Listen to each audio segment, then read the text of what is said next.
All right, so we're back. Looking at some big news coming out of SHOT Show.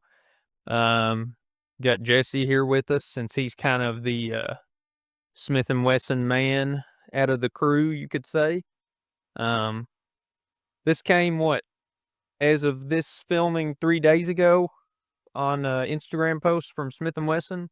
They announced something that people have been waiting for I don't know. I think 2003 was the last year, so Jesse, can you comment on that? Is that correct? I think it was somewhere between 2001 and 2002. Okay, so say 23 years people have been waiting for this. Big news is that Smith& Wesson is now offering revolvers without the dreaded internal lock. So that's pretty big news.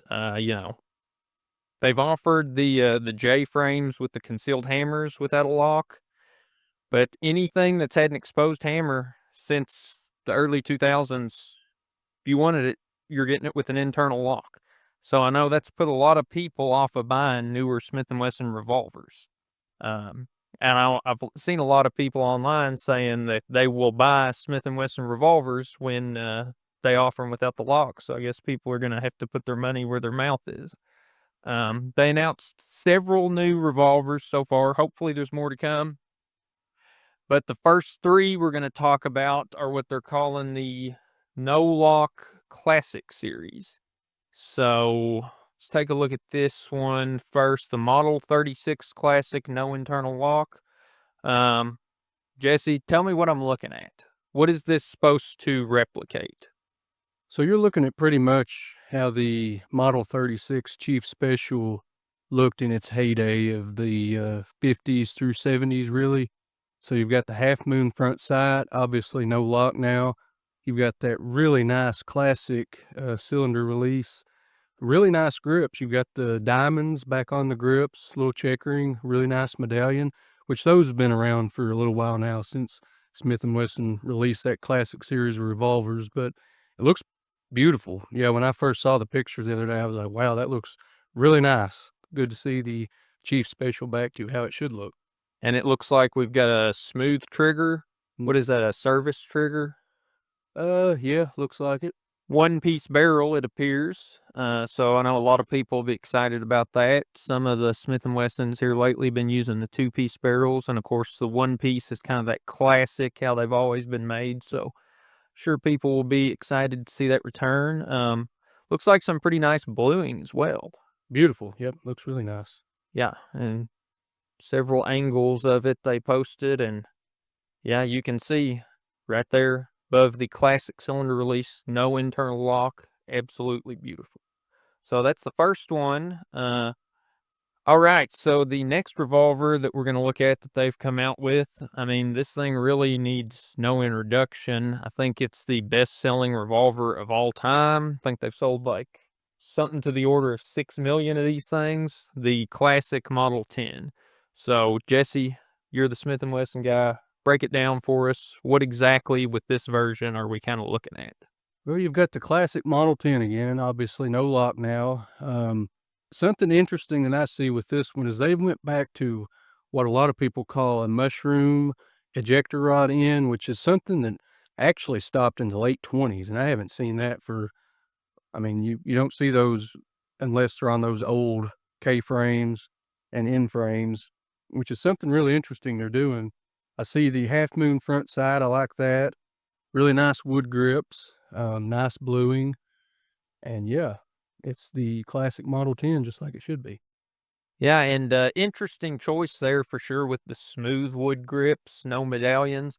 I believe I saw where those are being made by Tyler Gunworks, which if anyone watching is familiar with them, I know they've done a lot of work with Ruger before, or maybe not necessarily with Ruger, but they're pretty well known for their customized Ruger single actions. They can fit the grips to look like they grew out of the grip frame. But yeah, this is a really good looking Model 10. Once again, I believe we've got a one-piece barrel, and of course that nice half moon front sight. Like Jesse said, that ejector rod head definitely calling back to the old days. Got a smooth trigger once again. Really nice looking piece. MSRP on that, they're calling for $979. I'm not so sure about that. Might be a little bit of a tough sell when you can, pick up Yeah. a lightly used Model 10 for $400 or $500 at the gun show, but We'll see where that settles. Yeah, I think that's a little high. we'll go back and see what was the Model 36. How much did it cost? $849. It's still a little high. Tough sale Yeah. too, I think, but that's MSRP. Street price should be lower, hopefully. All right, and so the next revolver that they've announced in this no lock series really needs no introduction either.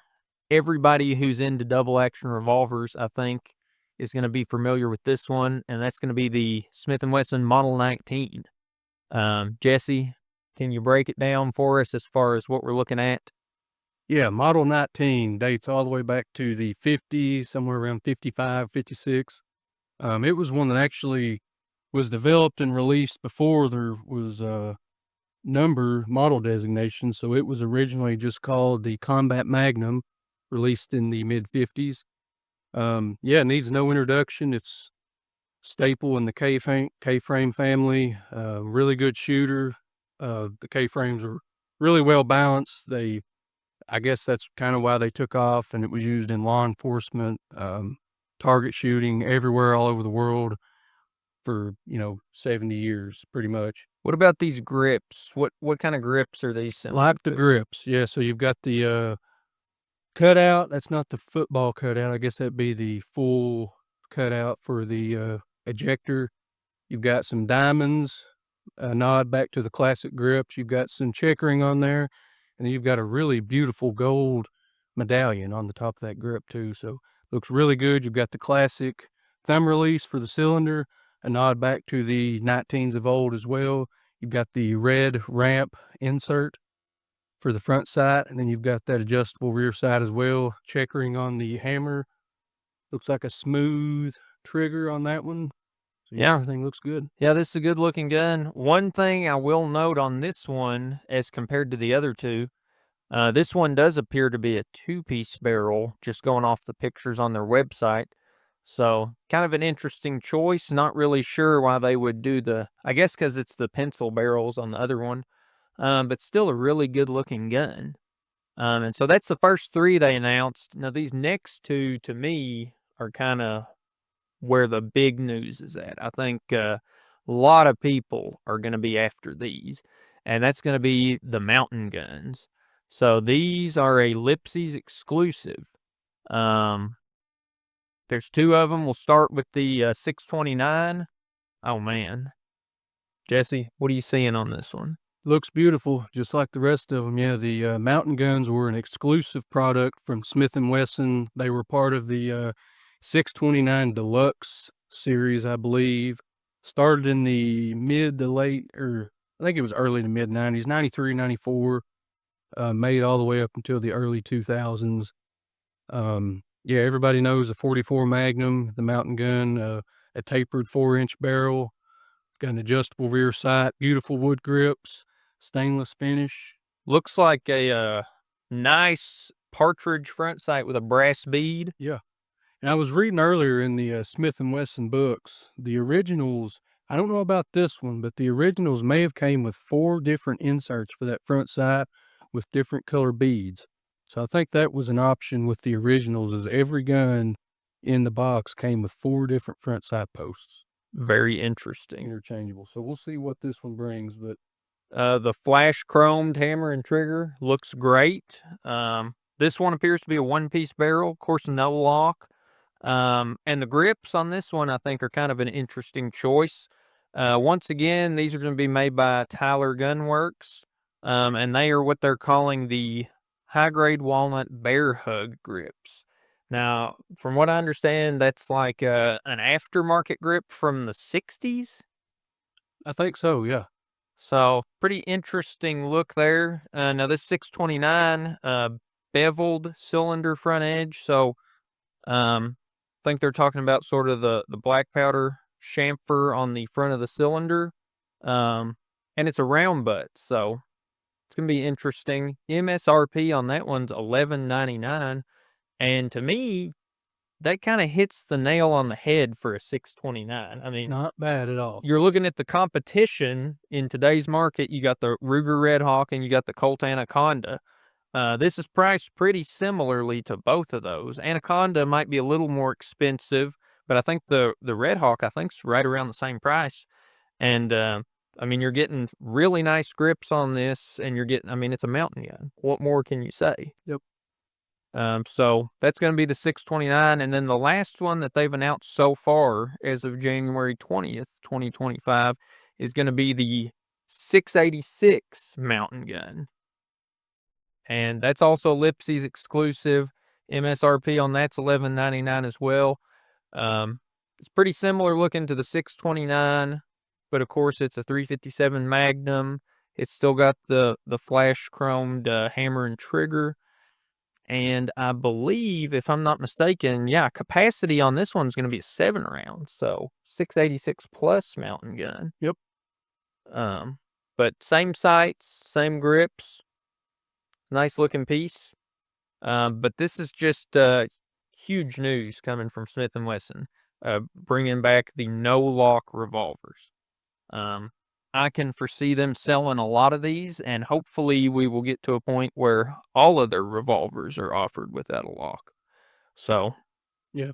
I really like this classic series, yeah. All the appropriate nods back to the days of old, plus you've got some newer features. You've got the thumb releases, the cylinder releases on the 629 mountain gun, and also the 686 plus mountain gun are the newer style, kind of a I don't know how you'd call that, kind of like a tapered, angled thumb release on those versus the classics. But those probably would have had those originally, because that late 90s, early 2000s era in Smith & Wesson revolvers, you saw a lot of those changes moving from the old to the new. So probably originally those looked very similar to how they look right now, what they're about to release. So, and the price point on those is really good, I think, because I think it's very if fair. you're looking at a new, or not a new, but a classic 686, you're looking at around $1,000, 1,000 to $1,100, 6 shots. So this Yeah. one being 7. And as far as guns being made today, this, in my opinion, sits in the traditional price bracket for a Smith & Wesson L-frame. More expensive than the Ruger, less expensive than the Colt, right in the middle. That's kind of been historically the price range that Smith & Wesson has lived in. Yep. So I think they've got these mountain guns priced right for sure, and I think they'll be pretty successful with them. Lipsy's exclusives, like we said. So yeah, that's pretty big. We will probably continue as more companies announce new products at SHOT Show. We'll bring you the news, so stay tuned, and if anything else exciting comes out, you'll hear from us again. Thanks, guys.